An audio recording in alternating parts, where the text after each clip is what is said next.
राजनीति जगत से एक और शोक समाचार आया। कांग्रेस के वरिष्ठ नेता अहमद पटेल का निधन हो गया। उनके बेटे ने ट्वीट करके इसकी जानकारी दी कि सुबह 3:30 बजे अहमद पटेल ने अंतिम सांस ली। तो अहमद पटेल 1 महीना पहले कोरोना संक्रमित निकले थे और उनका इलाज चल रहा था। तो अहमद पटेल के निधन पर प्रधानमंत्री मोदी, कांग्रेस नेता राहुल गांधी समेत तमाम राजनीतिक हस्तियों ने शोक व्यक्त किया है। प्रधानमंत्री नरेंद्र मोदी ने ट्वीट कर दुख व्यक्त करते हुए लिखा है, सार्वजनिक जीवन में कई साल बिताए, समाज की सेवा की, कांग्रेस पार्टी को मजबूत बनाने में उनकी भूमिका हमेशा याद की जाएगी। अहमद भाई की आत्मा को शांति मिले। तो ये ट्वीट प्रधानमंत्री नरेंद्र मोदी का। और राहुल गांधी ने भी ट्वीट कर अहमद पटेल को श्रद्धांजलि दी है और उन्होंने लिखा है कि ये एक दुखद दिन है। श्री अहमद पटेल कांग्रेस के एक स्तंभ थे और कठिन समय में भी पार्टी के साथ खड़े रहे। हम उन्हें याद रखेंगे। राहुल गांधी ने उनके परिवार के प्रति संवेदना प्रकट की है।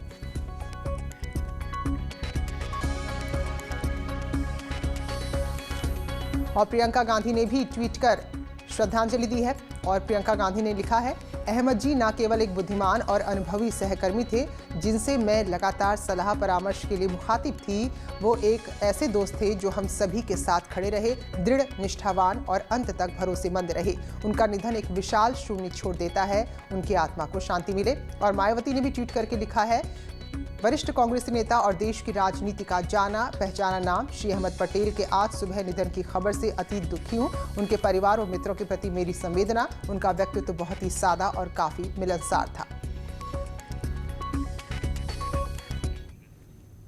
और आगे बढ़ेंगे। जहरीली शराब के खिलाफ लगातार राज्य में कार्रवाई हो रही है। बलरामपुर में अवैध शराब के खिलाफ बड़े पैमाने पर अभियान चलाया गया है। पुलिस और आबकारी विभाग की टीम मिलकर कार्रवाई कर रही है और भारत नेपाल सीमा पर शराब तस्करी को रोकने के लिए छापेमारी हुई है और इस दौरान 6 लोगों को गिरफ्तार किया गया है। टीम ने लाइसेंसी दुकानों पर भी छापा मारा, उनके दस्तावेज खंगाले।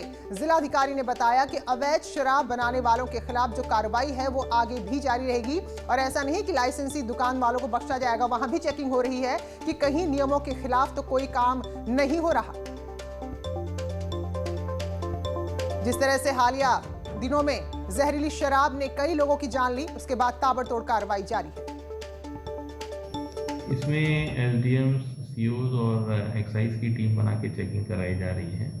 जो पैकेट्स हैं जहां एक तो अवैध शराब बनता है, जो चिन्हित एरियाज हैं, जैसे हमारे जनपद में थोड़ा बहुत रहरा एरिया है जहां रेगुलर छिटपुट शिकायतें आती हैं इस तरह की। और दूसरा है लीकर दुकान का भी वेरिफिकेशन कि कहीं ओवर प्राइसिंग या पुअर क्वालिटी लीकर या इस तरह का खुला माल तो ये लोग नहीं बेच रहे हैं। तो इसकी भी टेस्टिंग कराया जा रहा है, कुछ सैंपल भी लिए जा रहे हैं। तो अगर किसी प्रकार की अगर कोई गड़बड़ी मिलेगी तो कड़ी से कड़ी कार्रवाई की जाएगी। और सर्वेश कुमार हमारे सहयोगी बलरामपुर से जुड़ गए हैं। तो सर्वेश, ये वो इलाके हैं जहां ज्यादा आशंका रहती तस्करी की, तो किस तरह से यहां पर अब सक्रियता दिख रही है? हाँ प्रति ये भारत नेपाल का इलाका है सटा हुआ, तो तमाम नेपाली शराब भी यहाँ पर तस्करी होती ही रहती है, पकड़ी भी जाती है और उसकी आशंका भी बनी रहती है। इसके अलावा कुछ इलाके ऐसे हैं जहाँ अवैध शराब का निर्माण भी होता है, उसमें बराबर चेकिंग अभियान भी चलाया जा रहा है। तो जो प्रदेश में इस तरह घटनाएं हुई हैं, जो जहरीली शराब से मौतें हुई हैं, उनको देखते हुए जब सरकार सख्त हुई है तो जिला प्रशासन ने भी जो ज्यादा सेंसिटिव इलाके थे, जो भारत नेपाल सीमा से सटा हुआ इलाका है या इधर गोंडा का जो बॉर्डर है जहां अवैध शराब का निर्माण होता है, तस्करी होती है, तो उस जगह पे इस तरह का अभियान चलाया जा रहा है जिसमें टीम बनाई गई है। पुलिस प्रशासन और आबकारी विभाग के समन्वय से ये अभियान चलाया जा रहा है। इसमें कार्रवाई भी हुई है, लगभग 1 दर्जन लोगों को गिरफ्तार किया गया है और जो तस्करी नेपाल से नेपाली शराब की होती है उस पे अंकुश लगाने के लिए ये अभियान चलाया जा रहा है। चलिए, बहुत बहुत धन्यवाद सर्वेश आपका जानकारी के लिए। तो ये अभियान अभी आगे भी जारी रहेगा। तो फिलहाल देखिए जरा, कई जगह जो अनियमितता पाई गई है, लगभग 6 लोगों को यहाँ से गिरफ्तार भी किया गया है। फतेहपुर पुलिस ने ट्रक चालक हत्याकांड का पर्दाफाश करते हुए 5 लोगों को गिरफ्तार किया है और ये जानकारी सामने आई है कि लूट के इरादे से हत्या को अंजाम दिया गया था। घटना 11 नवंबर की थी, जब ट्रक चालक की हत्या कर ट्रक और उसमें रखा 18 लाख का मोबाइल और लूट कर ये लोग बदमाश फरार हो गए थे। बिंदकी कोतवाली इलाके में घटना को अंजाम दिया गया था। पुलिस ने पकड़े के बदमाशों के कब्जे से ट्रक और मोबिल ऑयल बरामद कर लिया। हालांकि कुछ और बदमाश भी इसमें शामिल थे जिनकी तलाश की जा रही है। इसमें एक अज्ञात शव जनता बाईपास के पास मिला था। उसका आज सफल अनावरण करते हुए 5 अभियुक्तों को गिरफ्तार कर लिया गया है। इसके साथ ही जिस ट्रक और उसका सामान लूटने के इरादे से यह हत्या की गई थी वह भी बरामद कर लिया गया है। जौनपुर में शराब तस्कर पर प्रशासन ने बड़ी कार्रवाई की है। गैंगस्टर वीर बहादुर सिंह उर्फ पिंटू की करीब 1.5 करोड़ की संपत्ति को प्रशासन ने अपने कब्जे में ले लिया है। यह संपत्ति गैंगस्टर के पिता के नाम थी, जो अपराध से, काले कारोबार से ही कमाई गई थी, अर्जित की गई थी। शराब तस्कर पिंटू सिंह का जौनपुर और आसपास के इलाकों में अवैध काला कारोबार था, बड़ा साम्राज्य था, जिस पर अभी कार्रवाई हुई है। पुलिस अधीक्षक जौनपुर के कुशल नेतृत्व में माफिया अपराधियों के विरुद्ध जो अभियान चलाया जा रहा है, उसके अंतर्गत शराब माफिया वीर बहादुर सिंह उर्फ पिंटू, जो कि मूलतः महमूदपुर बड़ेरी थाना बरसठी जनपद जौनपुर का रहने वाला है, उसके विरुद्ध 15 अभियोग पंजीकृत हैं और मछली शहर पुलिस के द्वारा उसके विरुद्ध गैंगस्टर एक्ट के अंतर्गत कार्रवाई की गई थी। आज जिलाधिकारी जौनपुर के आदेश के क्रम में उसकी लगभग 1.5 करोड़ की संपत्ति जो उसने की अपराध से अर्जित किया था, उसको आज कुर्क किया गया है। मथुरा में भी पुलिस और बदमाशों के बीच मुठभेड़ हुई है और यहां सीरियल किलर राहुल को गोली लगी, जिसे गिरफ्तार किया गया है। राहुल पर 3 हत्या के मामले दर्ज थे, लेकिन पुलिस मान रही कि इसके अलावा भी कई और मामलों में शामिल था, जिसका कोई कहीं लेखा जोखा नहीं है। तो फिलहाल इसके पास एक तमंचा, 3 जिंदा कारतूस और एक मोटरसाइकिल मिली है। वृंदावन कोतवाली इलाके में मुठभेड़ हुई, जिसके बाद पुलिस को बड़ी कामयाबी मिली। वही वाराणसी पुलिस ने भी 50,000 के इनामी अनिल यादव को एनकाउंटर के बाद गिरफ्तार किया है। कुख्यात अपराधी मोनू चौहान का ये शूटर है। एक बदमाश हालांकि अंधेरे का फायदा उठाकर भाग गया। वाराणसी के जैतपुरा थाना के नक्की घाट में मुठभेड़ हुई, जिसमें पुलिस को 50,000 के इनामी अनिल यादव को गिरफ्तार करने में कामयाबी मिली। 50,000 के इनामी अपराधी अनिल यादव, जो दीपावली के आसपास 2 घटनाओं में शामिल था, उसको जब पुलिस टीम ट्रैक कर रही थी तो उसने पुलिस टीम पे फायरिंग करी और जवाबी कार्रवाई में वो घायल हुआ। इस समय हॉस्पिटल में एडमिट कराया गया। सीतापुर में रफ्तार का कहर देखने को मिला, जहां डिवाइडर से टकराकर एक कार पलटी और 2 लोगों की जान चली गई, जबकि 2 लोग जख्मी हो गए। तो जो कार सवार थे वो लखीमपुर खीरी से नैमिषारण्य शादी समारोह में शामिल होने जा रहे थे। तो बड़ा गांव के पास सीतापुर लखीमपुर हाईवे पर यह हादसा हुआ। तो बताया जा रहा है कि अचानक एक बाइक सामने से आ गई और बाइक सवार को बचाने की कोशिश में ही कार पलट गई और 2 लोगों की जान चली गई। तो शादी समारोह में ये लोग जा रहे थे, लेकिन दर्दनाक हादसा हुआ। तो जो 2 लोग घायल हुए उनको अस्पताल में भर्ती कराया गया, जबकि 2 लोगों की जान चली गई। तो अचानक बाइक सामने से आई तो ड्राइवर उसको बचाने की कोशिश कर रहा था, लेकिन गाड़ी का संतुलन बिगड़ा और कार पलट गई और इस हादसे में 2 लोगों की मौत हो गई है। तो सीतापुर लखीमपुर हाईवे पर यह हादसा हुआ। शादी समारोह में शामिल होने के लिए लखीमपुर खीरी से नैमिषारण्य जा रहे थे।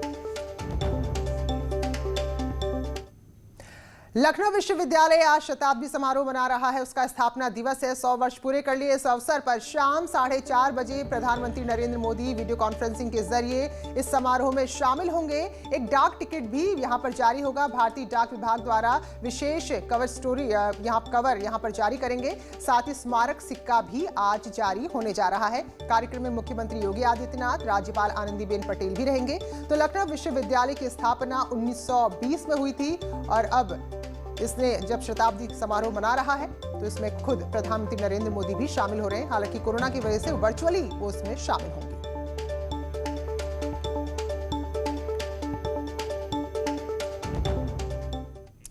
लखनऊ में शिया धर्मगुरु मौलाना कल्बे सादिक का निधन हो गया। निमोनिया से वो काफी समय से पीड़ित चल रहे थे। एरा मेडिकल कॉलेज में उनका इलाज चल रहा था, लेकिन वहां उन्होंने आखिरी सांस ली। उनके निधन पर मुख्यमंत्री योगी आदित्यनाथ ने दुख जताया है और दिवंगत आत्मा की शांति की कामना की है। और अल्पसंख्यक कल्याण मंत्री मोहसिन रजा ने भी इस पर शोक व्यक्त किया है और परिजनों से मिले हैं और शोक संवेदना व्यक्त की है। मंत्री मोहसिन रजा ने कल्बे सादिक को श्रद्धांजलि देते हुए उनके कार्यों को याद किया।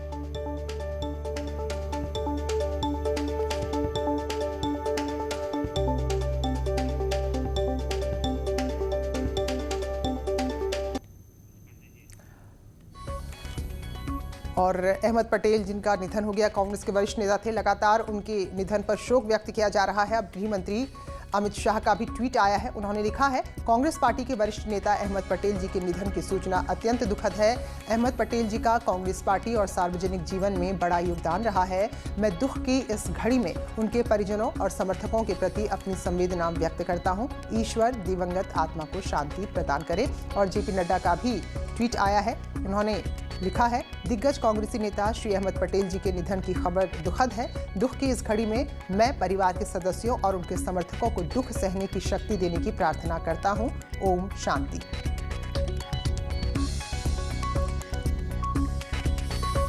तो ये ट्वीट लगातार सामने आ रहे हैं। कांग्रेस के वरिष्ठ नेता रहे और हर मुश्किल में सलाहकार के तौर पर रहे अहमद पटेल जिनका इंतकाल हो गया है।